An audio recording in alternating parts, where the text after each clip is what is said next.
Well, if you are one among the countless Bengalurians who are fuming over the delay in metro works, it's time to heave a sigh of relief. The construction is set to get a boost. Have you been waiting for the completion of the never-ending Namma Metro construction? Have the roads that have been left congested due to metro construction irritated you?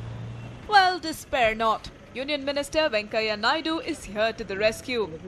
The Minister for Urban Development finally decided that it was high time that someone put their foot down and sped up the metro project. Today, he went around the city inspecting the progress made by the state government and the BMRCL. Later, he even hitched a ride from Vidhana Saudha to High Court. After his joyride, the Union Minister met the Chief Minister to discuss the matters pertaining to the completion of metro. After his brief meeting at CM's residence, the Union Minister promised a lot of funds required for the completion of the remaining phases of Namma Metro. He also set a 5-year deadline for the completion of work. I told him that we will extend full cooperation as far as the development of the state is concerned. I told him, as I am also MP from the state, whatever projects that are there in Government of India, if the state can inform me, I'll be pursuing it also with all the vigor that is required. And I said, we will work together. He felt happy. He said he'll keep in touch, and then whatever issues are there with Government of India, he will communicate to us. He's a Karnataka man, he's a Kannadiga almost. And it's a courtesy call. And he visited this metro project and all that. And of course, according to him, there is some delay in execution of the metro. And for the second phase, we require 26,000 crores. We look forward all the help from Government of India. And I have already requested Finance Department of Government of India to float tax-free bonds. I hope that I may get the approval from the Government of India. Even though this seems as a step forward, don't get excited just yet. In order to balance the financial strain on the government, certain changes in the existing metro service are being mulled over by the top officials. The project metro by itself, by mere transport alone, will not be viable. There will be a heavy burden on the state also. So that being the case, we have to search other avenues like non-transport revenue, utilizing the campus, the premises for commercial purpose of the stations, for commercial purposes, food courts, ATMs are coming up. A lot of commercial activity can come up, which can take care of this revenue loss. Otherwise, any metro train by itself cannot be a profitable proposition. Even though that may seem like good news, what is important to know is that the government is also mulling over a fare hike in the near future.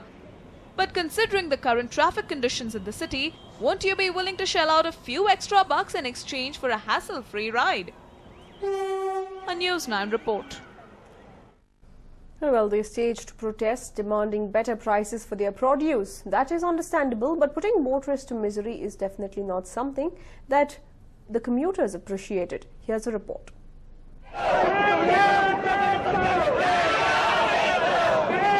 Well, sugarcane farmers have been protesting across the state, demanding the dues that sugarcane factories owe them for the past 3 months. In fact, the factories have not paid them the appropriate price for the last 8 months.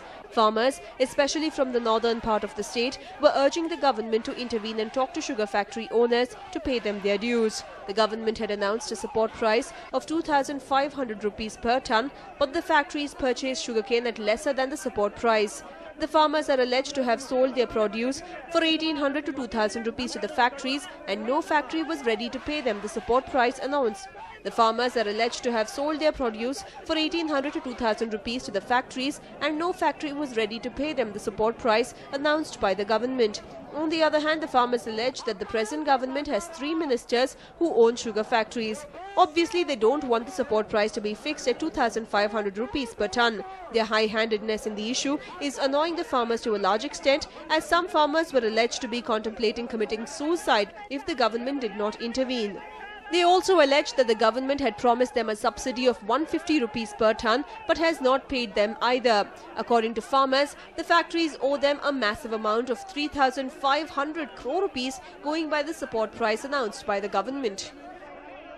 ಸರ್ಕಾರದಲ್ಲಿ ನಾವು ಸಾಲ ಕೇಳಕ್ ಬಂದಿಲ್ಲ, ಸರ್ಕಾರದ ಭಿಕ್ಷೆ ಕೇಳಕ್ ಬಂದಿಲ್ಲ. ಸರ್ಕಾರ ಆದೇಶ ಮಾಡಿದೆ 2500 ರೂಪಾಯಿ ಟನ್ ಕಬ್ಗೆ 3500 ಕೋಟಿ ರೂಪಾಯಿ ಬಾಕಿ ಬರಬೇಕಾಗಿದೆ. 1 ವರ್ಷದಿಂದ ಹಣ ಬಂದಿಲ್ಲ.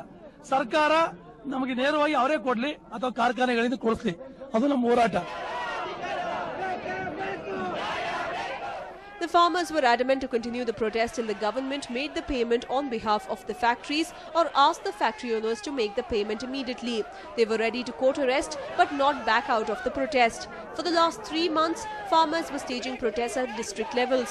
In fact, they were threatening to stage a protest in Bengaluru if the government did not act to get their dues. But the Siddaramaiah-led government ignored their threat. And today, scores of farmers gathered at Freedom Park and held a big protest. ನಾವು 3 ತಿಂಗಳಿಂದ ಸತತ ಹೋರಾಟ ಮಾಡಿದೀವಿ. ಸರ್ಕಾರ notice ಕೊಡ್ತೀವಿ, ಅದು ಕೊಡ್ತೀವಿ ಅಂತ ಹೇಳ್ತಾ ಇದೆ, ನಮ್ಗೆ ಹಣ ಬರಲಿಲ್ಲ. ರೈತರು 1 ವರ್ಷ ಕಬ್ಬು ಬೆಳಿಬೇಕಾದ್ರೆ ಕಷ್ಟಪಡ್ತೀವಿ. ಕಾರ್ಖಾನೆ ಕಬ್ಬು ಕೊಟ್ಟು 8 ತಿಂಗಳಾಗಿದೆ, 20 ತಿಂಗಳಾಗಿದೆ. ಜೀವನ ಮಾಡೋದು ಯಾಕೆ ಸರ್? ಜೀವನ ಮಾಡೋಕ್ಕೆ ನಮ್ಗೆ ಅದೇ ಭದ್ರ ಬುನಾದಿ. ಇವತ್ತು ಸರ್ಕಾರಿ ನೌಕರಿಗೆ ಸಂಬಳ 1 ತಿಂಗಳು ಕೊಡದೇ ಇದ್ರೆ ಲಬ ಒಂದು ಬಾಯಿ ಬಡ್ಕತ್ತಾರೆ. ಅವ್ರ ಮನೆಗಳಲ್ಲಿ ಜೀವನ ಮಾಡೋದೇ ಕಷ್ಟ ಆಯ್ತದೆ. ರೈತ 20 ತಿಂಗಳಿಂದ ಕಷ್ಟಪಟ್ಟು ಸಾಲ ಮಾಡಿ ಕಬ್ಬು ಬೆಳೆದು ಹಣ ಕೊಡಿ ಅಂತ ಕೇಳಿದ್ರೆ ಕಾರ್ಖಾನೆಯವರು ಕೊಡಲ್ಲ. ಸಚಿವ ಸಂಪುಟದಲ್ಲಿರ್ತಕ್ಕಂಥ 3 ಜನ ಮಂತ್ರಿಗಳು ಕೂಡ ಈ ಕಾರ್ಖಾನೆಯವರು ಕುಂಭ ಕೊಟ್ಕೊಂಡು ನಮ್ಮೆಲ್ಲ ಧ್ರುವ ಬಗೀತಾ ಇದ್ದಾರೆ. The government reacted late in the day to the farmers' protest as the Food and Civil Supplies Minister arrived at the spot and promised protesters about making arrangements to provide them the subsidy amount announced by the government. ಬೆಳೆಗಾರರಿಗೆ ಏನು ಬಾಕಿ ಹಣ ಆಯಿತು 150 ರೂಪಾಯಿ subsidy ಕೊಡಬೇಕಾಗಿರೋದು, ಆ ಒಂದು ಹಣವನ್ನ ಬಿಡುಗಡೆ ಮಾಡೋದಕ್ಕೆ ಈಗಾಗಲೇ ಕ್ರಮ ತಗೊಂಡಿದ್ದಾರೆ. ಏನು ಬಾಕಿ ಉಳಿದಿರತಕ್ಕಂಥ ಹಣ ಕೂಡಲೇ ಬಿಡುಗಡೆ ಮಾಡೋದಕ್ಕೆ ಕ್ರಮ ಕೂಡ ತಗೊಂಡಿದ್ದಾರೆ. ಮತ್ತು ನ್ಯಾಯಯುತವಾದಂಥ ಬೆಲೆ ಏನು ಸಿಗಬೇಕಾಗಿದೆ ಕಬ್ಬು ಬೆಳೆಗಾರರಿಗೆ, ಅದರ ಬಗ್ಗೆ ಸರ್ಕಾರ ಏನು ಘೋಷಣೆ ಮಾಡಿದೆ ತೀರ್ಮಾನ, ಆ ಘೋಷಣೆಗೆ ಅನುಷ್ಠಾನ ಆಗ್ತಕ್ಕಂಥದ್ದಕ್ಕೆ ಸರ್ಕಾರ ಯಾರ್ಯಾರು ಕಾರ್ಖಾನೆಗಳು ಸರಿಯಾದ ಕ್ರಮ ತಗೊಳ್ಳೋದಿಲ್ಲ, ಕಾನೂನಾತ್ಮಕವಾಗಿ ಏನೇನು ತಗೊಳ್ಬೇಕು ಸರ್ಕಾರ ಆ ರೀತಿಯಾದಂಥ ಕ್ರಮ ತಗೊಳ್ತದೆ. But the protest caused big traffic issues from Majestic to KR Circle. The motorists were stranded on the road for long hours, cursing the protesters. Traffic movement went haywire as the protesters chose to lie down on the roads, blocking vehicles. Though one certainly hopes that their protests don't become a nuisance, creating massive problems for motorists. Anand Burli, News 9, Bengaluru.